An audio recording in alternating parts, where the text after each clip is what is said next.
Good morning बच्चों, मैं राम सिंह सारण आपके अपने सर्वोदय स्कूल मलसी सर की ऑनलाइन क्लासेज में आपका हार्दिक स्वागत करता हूं। हाँ, तो आज का टॉपिक है अपना प्रकाश का प्रकीर्ण। यह है प्रकाश की तीसरी घटना है। पहले आपने पढ़ी परावर्तन, परावर्तन से संबंधित कुछ और डिटेल में आपने देखा। प्रतिबिंब निर्माण दर्पणों से परावर्तन की घटना से क्या क्या और घटनाएं होती हैं वो सब देखा आपने। फिर प्रकाश का अपवर्तन, अप्रकाश का प्रकीर्ण, एक बीच में और पढ़ा था प्रकाश का पूर्ण आंतरिक परावर्तन, है ना। तो ये सब प्रकाश की घटनाएं हैं। तो प्रकाश का प्रकीर्ण कहते किसको है, यानी स्कैटरिंग ऑफ लाइट। देखो, जब सूर्य का प्रकाश वायुमंडल से होता हुआ पृथ्वी तल की ओर बढ़ता है तो वायुमंडल में ऐसे कुछ वायुमंडलीय कण हैं, डस्ट हो गया, कोई गैस हो गई, कोई धुएं के कण हो गए, तो उस कणों से प्रकाश टकराकर सभी संभव दिशाओं में बिखर जाता है। इस घटना को प्रकाश का प्रकीर्ण कहते हैं, स्कैटरिंग ऑफ लाइट कहते हैं।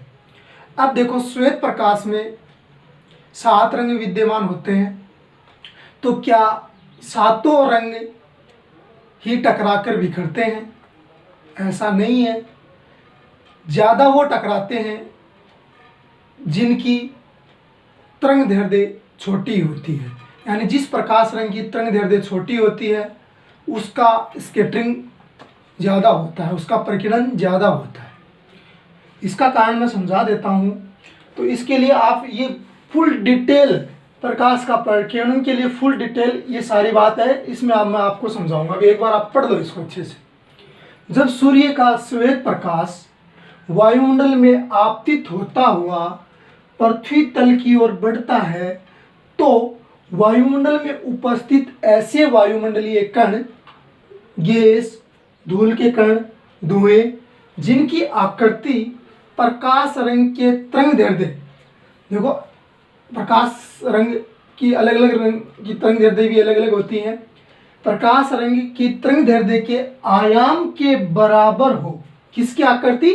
गैस, धूल के कण, इनकी आकृति जिस प्रकाश रंग के तरंग दैर्ध्य के आयाम के बराबर हो, उस प्रकाश रंग की तरंग वायुमंडलीय कणों से, उसी प्रकाश रंग की तरंग वायुमंडलीय कणों से टकराकर सभी संभव दिशाओं में बिखर जाती है। इस घटना को प्रकाश का प्रकीर्ण कहते हैं। ठीक है, देखो मानो ये एक वायुमंडलीय कण है, इधर से श्वेत प्रकाश आपतित होता है। यहां अपन रे ऑप्टिक्स पढ़ रहे हैं तो इसको सरलरेखा के अनुदिश दिखाते हैं, लेकिन वैसे वास्तव में अपन अगले चैप्टर में चलेंगे 1-2 दिन में, उसमें ये तरंग है, यानी प्रकाश की द्वैत प्रकृति है। वहां हम प्रकाश को तरंग के रूप में ट्रीट करेंगे, यहाँ पे किरण के रूप में देखेंगे। तो अलग अलग रंग की तरंग दैर्ध्य अलग अलग होती है। तरंग दैर्ध्य का मतलब, यानी ये प्रकाश ऐसे हुआ तो ये 2 संपीड़न या 2 विलयन, तरंग में आपने 9वीं क्लास में, छोटी क्लास में पढ़ के आया होगा, पढ़े होंगे। 2 संपीड़न या 2 विलयनों के बीच की दूरी को प्रकाश का या उस तरंग का तरंग दैर्ध्य कहते हैं। ये हो गया, मान लो ये संपीड़न है, यहाँ ये संपीड़न, तो इनके बीच की दूरी ये तरंग दैर्ध्य कहलाता है। विरलन कौन सा है? ये विरलन और इधर ये विरलन, इनके बीच की दूरी को तरंग दैर्ध्य कहते हैं। या आप ऐसे कहते हो एक वेवलेंथ बने, यानी 0 से शुरू होकर वापस 0 पे पहुंचे, उनके बीच की दूरी को भी आप तरंग दैर्ध्य कह सकते हैं। होता क्या है, कल अपन ने चर्चा की थी कि लाल रंग के प्रकाश का तरंग दैर्ध्य ज्यादा होता है, यानी रेड का तरंग दैर्ध्य लैम्डा ज्यादा होता है, और वोयलेट या बाकी रंगों का तरंग दैर्ध्य कम होता है। ये चर्चा अपन ने कल की थी। तरंग दैर्ध्य कम होगा तो उसका आयाम भी कम होगा। आयाम का मतलब ये है कि ये एक तरंग है जिसमें मध्य स्थिति से अधिकतम विस्थापन इसको कहते हैं आयाम, एम्पलीट्यूड। ठीक है। अब ये कोई पार्टिकल्स, ये पार्टिकल्स जिस रंग की तरंग दैर्ध्य के आकार का है उससे वो टकरा जाएगी, है ना। और मान लो कोई तरंग का आयाम इस पार्टिकल से ज़्यादा है, वह या तो वो इसके नीचे से निकल जाएगी या उसके ऊपर से निकल जाएगी। समझ रहे हो ना। तो उसका तो स्कैटरिंग होगा नहीं। फिर स्कैटरिंग किसका होगा? जिसका आयाम वायुमंडलीय पार्टिकल्स के आयाम के बराबर हो। पार्टिकल्स के आयाम नहीं, आकृति के बराबर। मान लो ये तरंग है, इसका स्कैटरिंग होगा कि नहीं होगा ये आपको पता करना है। तो ये इसका आयाम है ना, ये आयाम मान लिया। तो जो वायुमंडलीय पार्टिकल है उसका आकार इसके आयाम के आकार के जितना होना चाहिए, तभी ये टकरा पाएगी। अन्यथा या तो इसको ऊपर से कूद जाएगी या नीचे से कूद जाएगी। कब? जब तरंग का आयाम ज्यादा होगा। जिसका तरंग दैर्ध्य ज्यादा होता है उसका आयाम भी ज्यादा होता है। अब देखो, एक ही सोर्स से प्रकाश किरणें आपतित हो रही हैं। किससे? सूर्य से। तो लाल रंग की प्रकाश की तीव्रता भी वही रहेगी और बैंगनी रंग के प्रकाश की तीव्रता भी वही रहेगी। बाकी रंगों की प्रकाश की तीव्रताएं भी वही रहेंगी, है ना। तीव्रता नहीं बदलेगी तो क्या बदलेगा? फिर तरंग दैर्ध्य बदलेगा। ठीक है।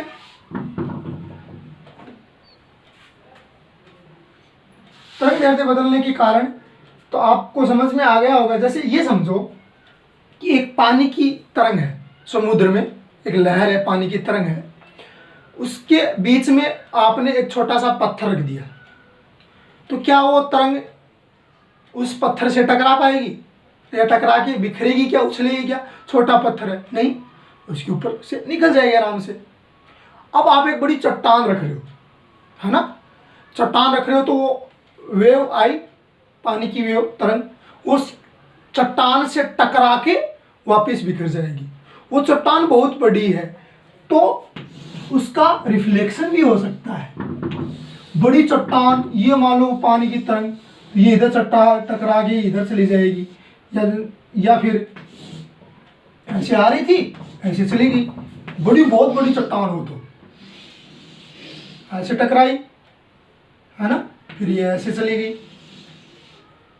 इसको आप स्ट्रेट लाइन से देखो, यानी सीधी रेखा से किरण के रूप में आप दर्शाओगे तो इसका परावर्तन हो जाएगा तरंग का। जैसे इसका एम्पलीट्यूड छोटा होता है तो अपन ऐसे किरण के रूप में प्रदर्शित करते हैं। मान लो एक तरंग इधर से आके टकराई तो वो उसका रेगुलर रिफ्लेक्शन हो जाएगा, यानी नियमित परावर्तन हो जाएगा। ये थीटा पे आपतित हुई तो थीटा पे परावर्तित हो जाएगी। लेकिन जब उसके आयाम, एम्पलीट्यूड के आकार की कोई चट्टान हो तो वो उससे टकराएगी। मान लो गोल से प्राप्त होगी, हो सकता है यहाँ ऊपर वाले सिरे पे टकराए तो ऐसे चली जाएगी, हो सकता है ऐसे नीचे टकराए तो ऐसे चली जाएगी, हो सकता है यहाँ टकराए तो ऐसे चली जाएगी। तो क्या है, क्या होता है फिर, जब बराबर आयाम आकृति का वायुमंडलीय पार्टिकल हो तो उसका हो जाता है प्रकीर्णन। अब ज्यादा प्रकीर्णन किसका होगा आप सोच के बताओ, बैंगनी रंग के प्रकाश का या लाल रंग के प्रकाश का, है ना, बताओ। हाँ, लाल रंग के प्रकाश का प्रकीर्णन तो होगा कम और बैंगनी रंग के प्रकाश का प्रकीर्णन होगा ज्यादा। क्यों? बाकी रंगों का भी लाल रंग से ज्यादा होगा, क्योंकि लाल रंग के प्रकाश की तरंग दैर्ध्य अधिक होती है। और ये मान लो रेड है और ये बैंगनी है, ठीक है, वोयलेट।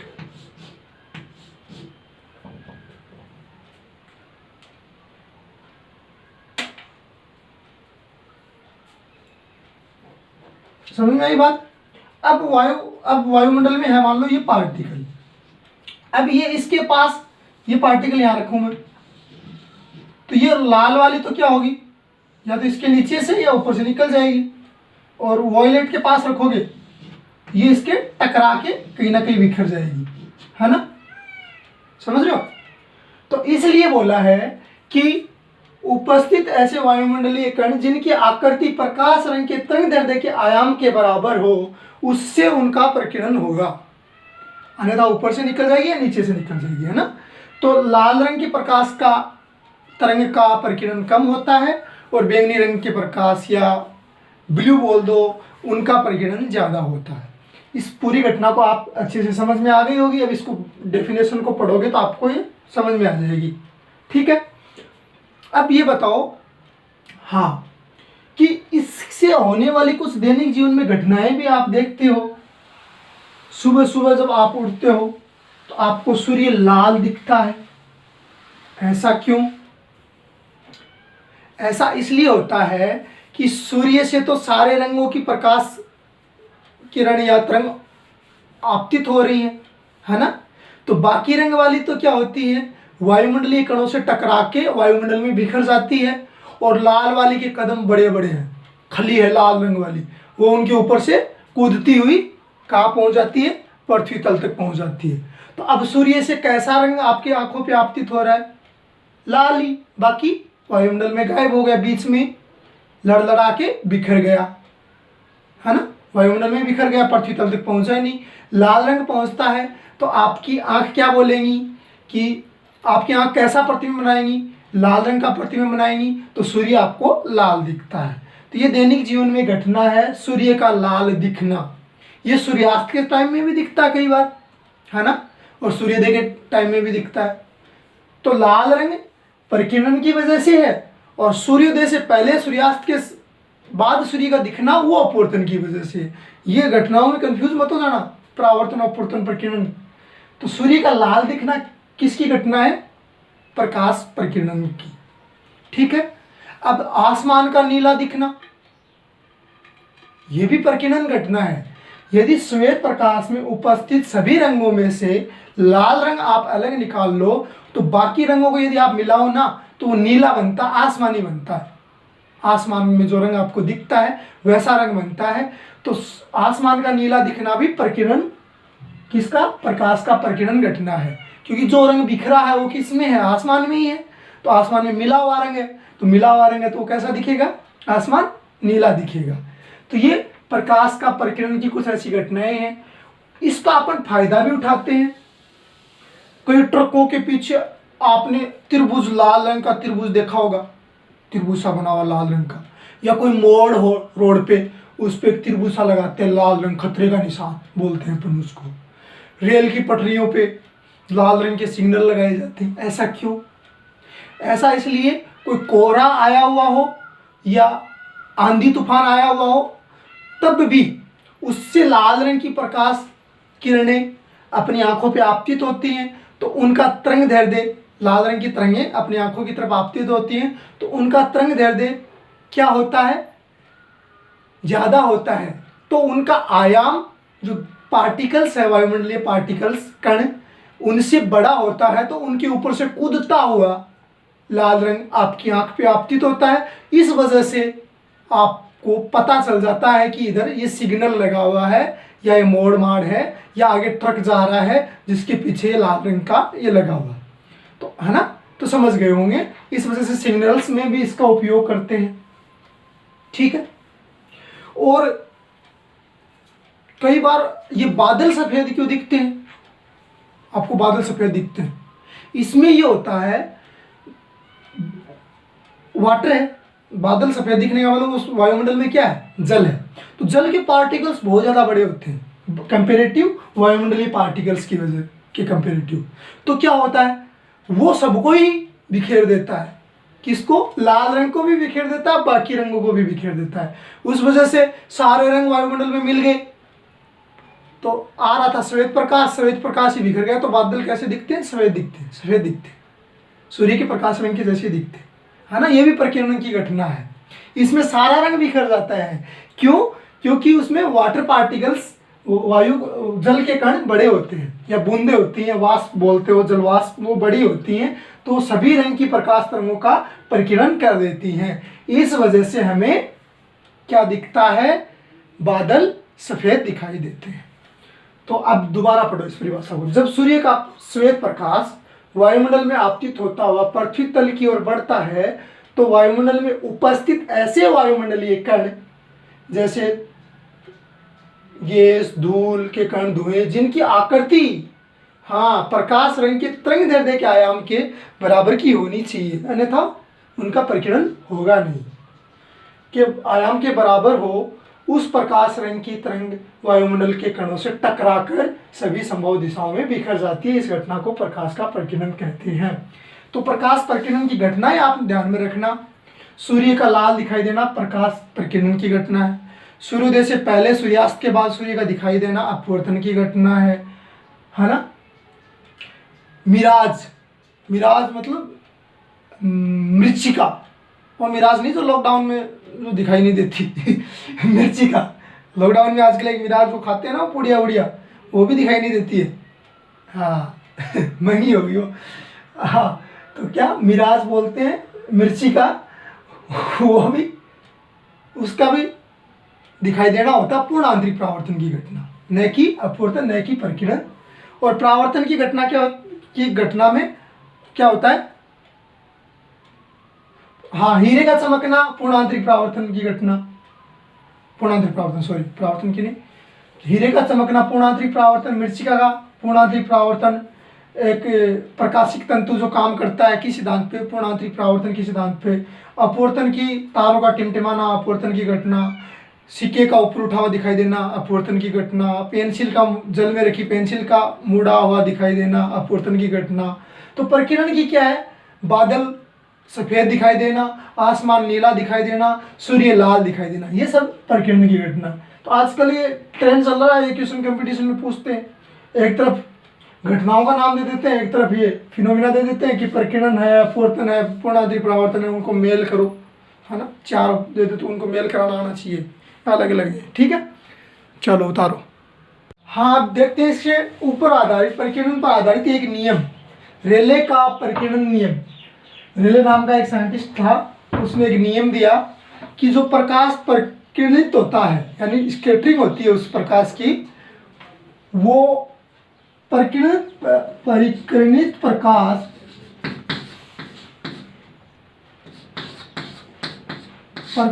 की तीव्रता, प्रकाश की तीव्रता, स्कैटरिंग लाइट की इंटेंसिटी बोल सकते हैं इंग्लिश में। स्कैटरिंग लाइट की इंटेंसिटी प्रोपोर्शनल होती है 1/λ⁴। इसका मीनिंग ये हुआ कि जिस प्रकाश का तरंग दैर्ध्य जितना ज्यादा होगा वह प्रकाश उतना ही कम प्रकीर्णित होगा, है ना, इनवर्सली प्रोपोर्शनल। यानी तरंग दैर्ध्य इंक्रीज होगा, यानी तरंग दैर्ध्य ज्यादा है तो प्रकीर्णित प्रकाश यानी जो टकरा के वायुमंडलीय पार्टिकल से टकरा के जाने वाले प्रकाश की तीव्रता क्या होगी, कम होगी।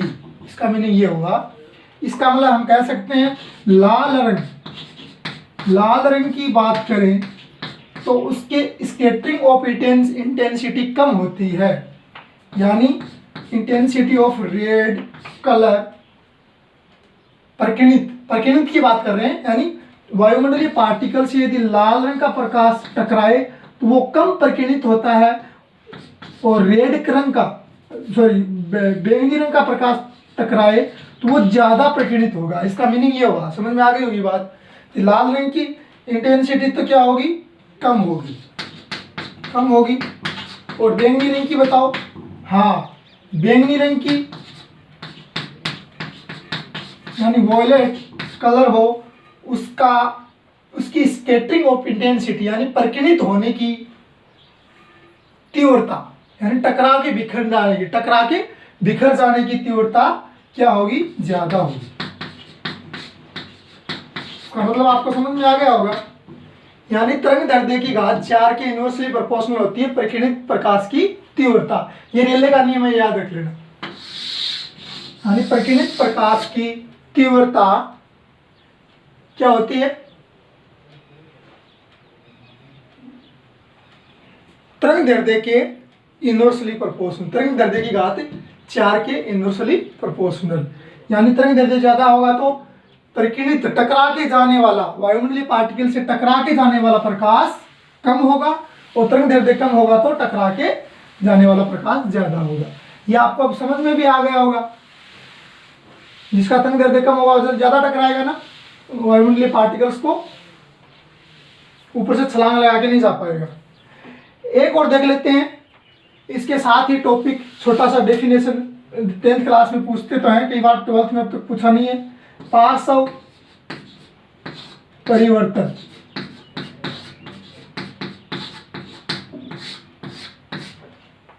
छोटी सी बात है, कई बार इसको पार्श्व परावर्तन भी लिखा हुआ मिल जाता है बुकों में, लेकिन देखो ये होता है, मान लो एक समतल दर्पण के सामने आप खड़े हो,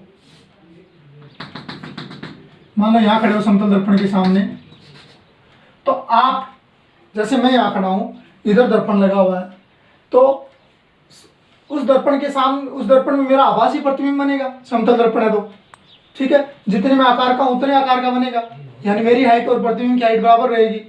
तो मैं यदि बायां हाथ उठाऊंगा तो दर्पण में बनने वाली प्रतिबिंब ऐसे होगी, तो वो ये वाला हाथ उठेगा उसमें, है ना। तो आप खुद देख लेना चाहिए, आप बच्चियां देखेंगे तो बच्चियों की नाक में क्या होता है, बाली होती है ना, तो आपके जिस नाक में जिस साइड बाली है वो प्रतिबिंब में उसके अपोजिट साइड वो बाली लगेगी। आप खुद ही देख लो, आप ऐसे खड़े हो, प्रतिबिंब आपका ऐसे बनता है, आप यदि ऐसे खड़े हो तो प्रतिबिंब आपका ऐसे बनता है ना। तो आप ऐसे उल्टा होके देखो, ये डोरा बनना मेरा यहाँ पे किस साइड में है, राइट साइड में, तो प्रतिबिंब बनेगा मेरा ऐसा बनेगा ना, किस साइड में हो गया, इधर से लेफ्ट साइड में हो गया, है ना।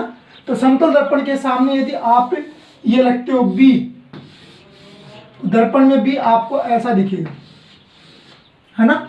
ये जो घटना हो रही है इसको कहते हैं पार्श्व परिवर्तन, यानी समतल दर्पण के सामने रखी वस्तु का दायां भाग बायां व बायां भाग दायां दिखाई देना, किसमें, प्रतिबिंब में, इस घटना को पार्श्व परिवर्तन कहते हैं। अब पढ़ते हैं इंद्रधनुष। इसके साथ आपका इंद्रधनुष पढ़ते ही आपका आज का जो टॉपिक क्या यूनिट कंप्लीट हो जाएगी। तो प्रकाशिकी का एक पार्ट पढ़ा आपने, किरण प्रकाशिकी, वो कंप्लीट हो जाएगी। इसके आप क्वेश्चन कर लेना, आगे के सारे क्वेश्चन, उसके बाद जो भी डाउट हो वो पूछो, फिर अपन वेव ऑप्टिक्स शुरू करेंगे। तो अब अगला टॉपिक है अपना इंद्रधनुष, ठीक। हाँ, इंद्रधनुष ये आपने सबने देखा है। देखो जब बारिश होके खत्म होती है तब सूर्य के विपरीत दिशा में, यानी आप ऐसे खड़े हो, इधर मान लो सूर्य है, तो इधर इस दिशा में आपको एक चाप में अर्धवर्त की तरह है एक रंगीन पट्टिकाएं दिखती हैं, जिसको आप धनुष बोलते हो, वह है इंद्रधनुष होती है। वो तभी संभव है जो ऑब्जर्वर, देखने वाले के विपरीत दिशा में प्रकाश सोर्स हो, यानी सूर्य हो, तब दिखेगी। और दूसरी बात, वायुमंडल में क्या होना चाहिए, जल वाष्प या नमी होनी चाहिए, आर्द्रता होनी चाहिए। वो आपको तभी मिलती है जब बारिश होके ख़त्म होती है, तो क्या होता है, वायुमंडल में जल की बूंदें रह जाती हैं, है ना, जो तैरती रहती हैं। तो उससे फिर प्रकाश का वर्ण विक्षेपण होता है, जो अपन ने कल पढ़ा था, प्रकाश का प्रक्षेपण या वर्ण विक्षेपण जो प्रिज्म से होता है, उसी तरह से उस बूंदों से प्रकाश, श्वेत प्रकाश का अलग अलग रंगों में विभक्त होना होता है, तब वो जाके एक इंद्रधनुष का निर्माण होता है। तो इंद्रधनुष दो तरीके से बनती है, एक तो प्राथमिक इंद्रधनुष, एक द्वितीयक इंद्रधनुष। इसमें सीक्वेंस में, प्राथमिक इंद्रधनुष में जो आप प्रिज्म में सीक्वेंस में रंग देखे थे, बेजानी है पीनाला, नीचे से ऊपर बढ़ते हो तो उसी तरह से रंग दिखाई देते हैं। कई बार द्वितीयक इंद्रधनुष, इसके पीछे एक इंद्रधनुष दिखती है, कई बार ये रेयर केस में दिखती है, ये ज़्यादा केसेस में ये दिखती है, उसके पीछे एक धुंधली ऋषि या उसके ऊपर से एक दूसरी इंद्रधनुष दिखती है, उसको द्वितीयक इंद्रधनुष कहते हैं। इसका सीक्वेंस जस्ट इसका अपोजिट है, यानी इसमें ऊपर रेड पट्टी दिखती है तो इसमें ऊपर बैंगनी पट्टी दिखती है, वो देखेंगे। तो पहले पढ़ते हैं प्राथमिक इंद्रधनुष। क्या, प्राथमिक इंद्रधनुष, ये मैं मिटा देता हूँ। कहते हैं किसको इंद्रधनुष, ये और देख लो, जब सूर्य के श्वेत प्रकाश जलवाष्प से वर्ण विक्षेपण होता है, सूर्य के श्वेत प्रकाश का जल वाष्प से वर्ण विक्षेपण होता है तो इंद्रधनुष का निर्माण होता है। ये आपने देखा है, समझा भी है। ये जरूर है जिधर सूर्य होता है उधर आपको इंद्रधनुष नहीं दिखेगा, उसके विपरीत दिशा में दिखेगा। यानी सुबह के टाइम में बारिश हुई है तो इंद्रधनुष, मान लो सूर्य इधर उदय होता है तो आपको इंद्रधनुष इधर दिखेगा। शाम के टाइम में बारिश हुई है तो सूर्य इधर है तो आपको इंद्रधनुष इधर दिखेगा, है ना। तो प्राथमिक इंद्रधनुष होता तो वर्ण विक्षेपण ही है, यानी प्रकाश एक विरल माध्यम से सघन माध्यम में अपवर्तित होता है, यानी जल, सघन माध्यम यहाँ पे जल है, वायुमंडल में क्या है, जल की बूंदें हैं। तो प्राथमिक इंद्रधनुष, प्राथमिक इंद्रधनुष पहले पढ़ेंगे फिर पढ़ेंगे द्वितीयक इंद्रधनुष। ज्यादातर केसेस में अपने को दिखती है वो कौन सी इंद्रधनुष होती है, प्राथमिक इंद्रधनुष। इसमें होता क्या है, देखो ये तभी संभव है जब वायुमंडल में क्या हो, जल की बूंदें हो। तो ये मैंने मान ली एक जल की बूंद है, ठीक है, ओके। अब इस पर श्वेत प्रकाश इस तरह से आपतित हो रहा, उस प्रकाश को अपन लेंगे, उसी वजह से इस एक प्राथमिक इंद्रधनुष बनेगी। मैंने मान लिया यहाँ पे इस बिंदु पर इस पर कोई श्वेत प्रकाश आपतित हो रहा है, आपतित श्वेत प्रकाश, ठीक बात। होगा क्या, जब वायु से जल में अपवर्तित होगा तो ये जल प्रकाश ये सघन माध्यम है और वायु प्रकाश ये विरल माध्यम है। तो यहाँ हो गया अभिलंब। अब ये प्रकाश साथ में क्या हो जाता है, जिस तरह से प्रिज्म में अलग अलग रंगों में विभक्त हुआ था यानी वर्ण विक्षेपण हुआ था, वैसे ही इसका भी वर्ण विक्षेपण हो जाता है। तो मैं सिर्फ दो पट्टिकाएं लेता हूं रंग की, एक तो रेड और एक वॉयलेट, बाकी इनके बीच में होगा। तो मान लो यहाँ पे अलग अलग रंगों में विभक्त होगा, जो प्रकाश है सघन है तो इनका वेग अलग अलग हो जाएगा, तरंग दैर्ध्य अलग अलग हो जाएगा, तो ये यहाँ से बटना शुरू हो जाएगा इस बिंदु के बाद, है ना। तो कौन से रंग की प्रकाश किरण ज़्यादा मुड़ेगी, वॉयलेट वाली, ये वॉयलेट वाली मान ली, ठीक है, जो अभिलंब की ओर ज़्यादा मुड़ जाएगी, ठीक। और बैंगनी वाली कम मुड़ेगी, ये बैंगनी वाली मान ली। बाकी रंग की पट्टिकाएं इनके बीच में होंगी, इस तरह से अपवर्तित होकर इन बिंदुओं पे आपतित होंगी, ठीक है। होता क्या है, इस बिंदु, ये दोनों बिंदुओं पर, जिस इन दोनों आपतन बिंदुओं पर आपतित हुई है, तो ये क्रांतिक कोण से अधिक कोण यानी क्रिटिकल एंगल से अधिक कोण पे आपतित हो जाती है।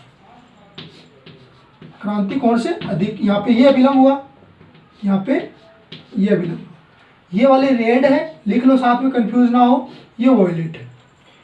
तो क्रांतिक कोण से अधिक कोण पे जब प्रकाश किरण आपतित होती है तो उनका क्या हो जाता है, पूर्ण आंतरिक परावर्तन, यानी दोनों का टोटल इंटरनल रिफ्लेक्शन हो गया, ठीक है। तो ये रेड वाली ऐसे जाके यहाँ आपतित हो जाएगी, ये रेड, और ये वॉयलेट वाली ऐसे यहाँ आपतित हो, ठीक है। मान लो ये θ2 पे आपतित हुई तो ये θ2 पे परावर्तित हो जाएगी, पूर्ण आंतरिक परावर्तन में परावर्तन के नियमों का पालन हुआ। θ1 तो ये θ1 पे, ये θ2 तो θ2, ये क्या है, वॉयलेट। अब यहाँ पे ये अभिलंब, इस आपतन बिंदु पर यह अभिलंब, तो रेड वाली क्या होती है, जब सघन से विरल में जाती है तो अभिलंब से दूर हटती है, लेकिन कम हटती है, किसकी कंपेरेटिव, हाँ वॉयलेट या बाकी रंगों के कंपेरेटिव। इस तरह से आ गई क्या, रेड का अपवर्तन, ये ज्यादा हट जाती है, क्यों, क्योंकि जब ये विरल से सघन में ज्यादा मोड़ी तो अब सघन से विरल में जाएगी तो ज्यादा और विलंब से दूर हटेगी। ये इस तरह से हटती हुई बैंगनी प्रकाश की रंग इस तरह से आपतित हो जाती है, ठीक है। ये रेड है, नीचे वाली क्या है, रेड, ये वाली रेड है और ये वाली वॉयलेट है। ये क्रॉस क्यों कर गई, क्योंकि ज्यादा हटने की वजह से क्रॉस कर गई। यहाँ पे मान लो आपकी नेत्र है, आप यहाँ से देख रहे हो किसको, प्रिज्म, वो सॉरी इंद्रधनुष को, ठीक है। तो यहाँ पे एंगल क्या बन रहा है, कुछ पर्टिकुलर एंगल बनेंगे दोनों प्रकाश रंगों के लिए, तभी प्रिज्म दिखेगी। रेड वाली तो बनाती है आपकी आंख पर क्षैतिज के साथ 42 डिग्री एंगल, और बैंगनी वाली ये वाला एंगल बनता है 40, तभी प्राथमिक प्रिज्म प्राथमिक इंद्रधनुष दिखाई देगा। यानी वैसे यहाँ पे भी वर्ण विक्षेपण हुआ ना, या स्कैटरिंग हुई है कह सकते हैं एक तरीके से। स्कैटरिंग तो नहीं बोल सकते, यानी इस तरह से एक बार अपवर्तन हुआ फिर पूर्ण आंतरिक परावर्तन, इस तरह से प्रकाश किरणें आपतित हुई। बाकी की बूंदों से भी होता है, लेकिन अपने को इंद्रधनुष तभी दिखता है जब ये लास्ट में इस तरह से अपवर्तित परावर्तित अपवर्तित होकर प्रकाश किरणें आपकी आंख पर बैंगनी वाली 40 रंग प्राप्तित हो और रेड वाली 42 डिग्री कोण प्राप्तित हो, तभी संभव होगा क्या, इंद्रधनुष दिखना। यानी इनको आप पीछे बढ़ाओगे तो ये कौन सी है, वॉयलेट वाली है ना, तो यहाँ आपको वॉयलेट स्पॉट दिखाई देगा, यानी वॉयलेट रंग की पट्टिका दिखाई देगी। रेड वाली को अपवर्तित को पीछे बढ़ाओगे तो यहाँ रेड रंग की स्पॉट देगी, यानी ये इंद्रधनुष हो गया।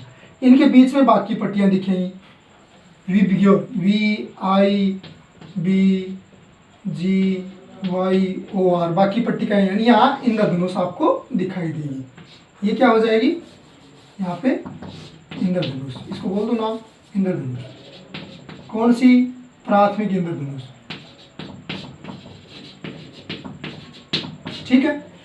और होता ये चाप में क्यों दिखती है, चाप में इस वजह से दिखती है कि ये पर्टिकुलर एंगल तभी बन पाता है जब ये चाप से आपकी, यहाँ मान लो यहाँ पे नेत्र है आपकी, तो यहाँ से एक बूंद यहाँ पे है, दूसरी बूंद यहाँ पे है, तीसरी बूंद, इनसे सबसे आपकी आंख पर बन जो दूरी है वो बराबर रहनी चाहिए ना,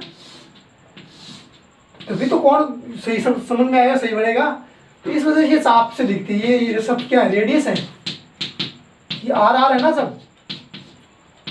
भाई सीधी रेखा होती तो ये डिस्टेंस ऐसे होती, यहाँ आपकी नेत्र होती, मान लो ये डिस्टेंस ज़्यादा हो जाती, ये कम हो जाती, फिर वो पर्टिकुलर एंगल बनता नहीं ना जो आप चाहते हो, 40 और 42। तो ऐसे असंख्य प्रकार जल की बूंदें होती हैं जिनसे ये आपके कोण बनता है, तो ये आपको ऐसे पट्टिकाएं दिखती हैं चाप में। ये हो गया प्राथमिक इंद्रधनुष, इसका चित्र उतार लेना। ठीक है, अब देखते हैं द्वितीयक इंद्रधनुष। हाँ, अब देखते हैं द्वितीयक इंद्रधनुष। ये अपने को बहुत रेयर केस में दिखती है, यानी इसमें 2 बार टोटल इंटरनल रिफ्लेक्शन होता है, 2 बार अपवर्तन होता है। उसमें 1 बार टोटल इंटरनल रिफ्लेक्शन और 1 बार अपवर्तन, तो वो तो संभव थी। एक बार तो टोटल इंटरनल रिफ्लेक्शन हो सकता है, लेकिन 2 बार होना थोड़ा पॉसिबल नहीं है। तो वैसे कई बार दिख जाती है। प्राथमिक इंद्रधनुष के ऊपर धुंधली दिखती है थोड़ी सी, बोलते द्वितीयक इंद्रधनुष। कॉन्सेप्ट सारा वही है। ये बहुत बड़ी जूम करके एक प्रकाश, पानी की बूंद बना दी, प्रकाश की बूंद थोड़ी ना होती। ठीक है,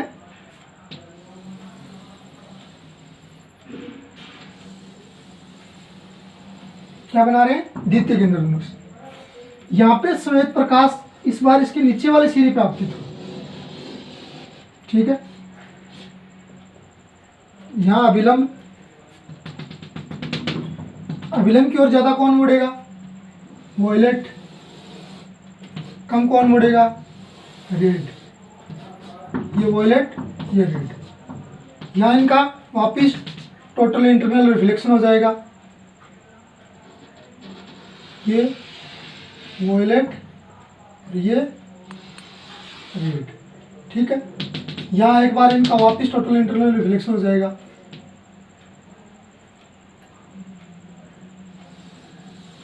ये वॉयलेट और ये रेड, यानी ये रेड और ये वॉयलेट। ठीक है, ये वॉयलेट यानी ये वॉयलेट और ये रेड। 2 बार टोटल इंटरनल रिफ्लेक्शन, एक बार यहाँ एक बार यहाँ, टोटल इंटरनल रिफ्लेक्शन। अब वापस क्या होगा, ये अभिलंब, यहाँ यह अभिलंब, अब अपवर्तन हो जाएगा। ये तो ज़्यादा मुड़ेगी, अभिलंब से ज़्यादा मुड़ेगी, क्यों, वॉयलेट है ना, और ये कम मुड़ेगी। ठीक है, ये कम मुड़ेगी। यहाँ आपकी आंख है, तो बड़ा एंगल कौन सा बनेगा, जो नीचे आपकी, तो ये वॉयलेट वाली एक पर्टिकुलर एंगल 53 बनाएगी जब द्वितीयक प्रिज्म देखना है। ये आगे ये बनाएगी 50 रेड वाली, यानी रेड वाली 50, वॉयलेट वाली 53। ज़्यादा एंगल पे वही आगे ज़्यादा दिखेगी ना, बड़े ऊपर दिखेगी।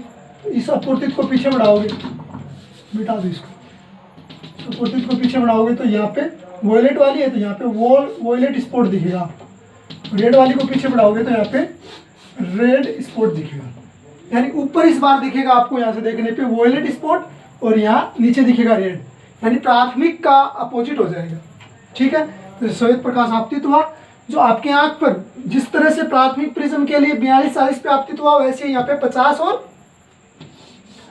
क्षैतिज के साथ आपकी आंख पर 50 डिग्री और 53 डिग्री पे, यानी वॉयलेट वाली 53 पे और रेड वाली 50 पे आपतित होगी, तभी दिखेगा। ये उल्टी प्रिज्म होती है, यानी इसमें बैंगनी पट्टिका ऊपर दिखती है, रेड नीचे दिखती है। दोबारा देख लो, श्वेत प्रकाश आपतित करवाया, ठीक है, फिर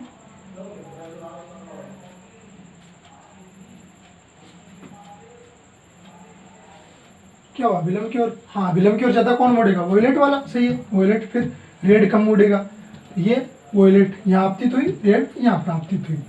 फिर टोटल इंटरनल रिफ्लेक्शन हो गया, यहाँ पे किसका, रेड का, यहाँ पे वॉयलेट का, ठीक है। फिर वापस टोटल इंटरनल रिफ्लेक्शन, एक बार यहाँ एक बार यहाँ, 2 बार टोटल इंटरनल रिफ्लेक्शन हो गया। अब आगे क्या करेंगे, अब देखो यहाँ पे, हाँ यहाँ पे अपवर्तन हो जाएगा, ठीक है। अपवर्तन होके फिर एक 50 डिग्री पे कोण पे और एक 53 डिग्री कोण पे आपतित होंगी। ये द्वितीयक इंद्रधनुष बनेगी। द्वितीयक इंद्रधनुष, इसके अंदर होता क्या है, 2 बार टोटल इंटरनल रिफ्लेक्शन, यानी 2 बार पूर्ण आंतरिक परावर्तन होने की वजह से बहुत रेयर केस में दिखती है। तो ठीक है, आज के लिए इतना ही काफ़ी। धन्यवाद, पढ़ते रहें और खुश रहें। ये पार्ट हो गया कंप्लीट, इसके आगे की क्वेश्चन कर लो 2-3 दिन के अंदर अंदर, ठीक है। कोई डाउट हो तो वो पूछ लेना। जय मां सरस्वती, बच्चों खुश रहो।